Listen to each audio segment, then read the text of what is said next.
المرتقب، مواجهة مغربية خالصة بين فريق أولمبيك آسفي الذي سيستقبل فريق الوداد الرياضي. ولكن يعني الوجه اللي ظهر به فريق آسفي يعني في دور المجموعات فكان وجه جيد، لاعبين بشكل جيد، فتنظن بأنه المباراة مباراة قوية نتمنى أن نستمتع بها يعني بكل صراحة.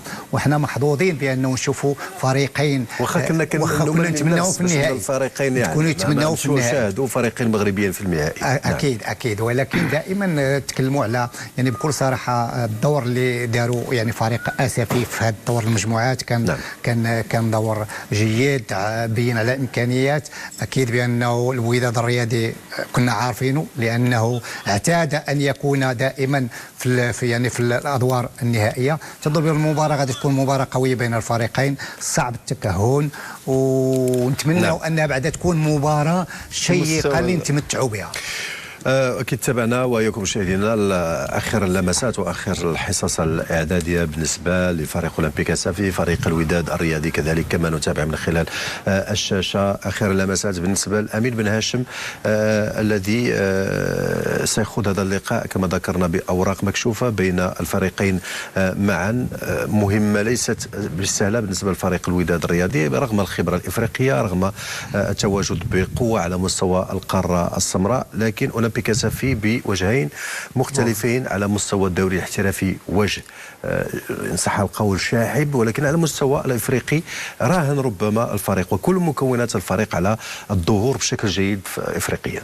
فاكيد ان الى نديروا هذه المقارنه فاكيد ان اولمبيك آسفي يعني في المرحله ديال الافريقيه فهو بصم على واحد المسار جيد وخلاه يعني وصل لهذه المرحله هذه.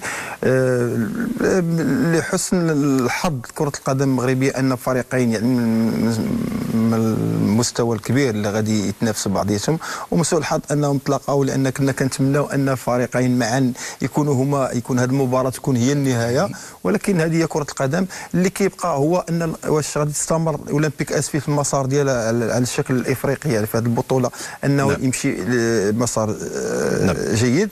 وكنظن على ان الان يعني الفرصه حتى للفريق الوداد البيضاوي انه يعني المسار ديالو هو عنده اللاعبين ذو التجربه وذو الخبره في هذه المنافسات ديال الكونفدراليه الافريقيه. فكنظن على ان اللي غيستمتع هو الجمهور المغربي واللي غتستمتع هي كره القدم الوطنيه، واللي كنتمنى ان الفريقين معا يكونوا في المستوى ديال الحدث، وكل الفائز يعني اللي غادي يفوز بمركوليه. ونشوفوا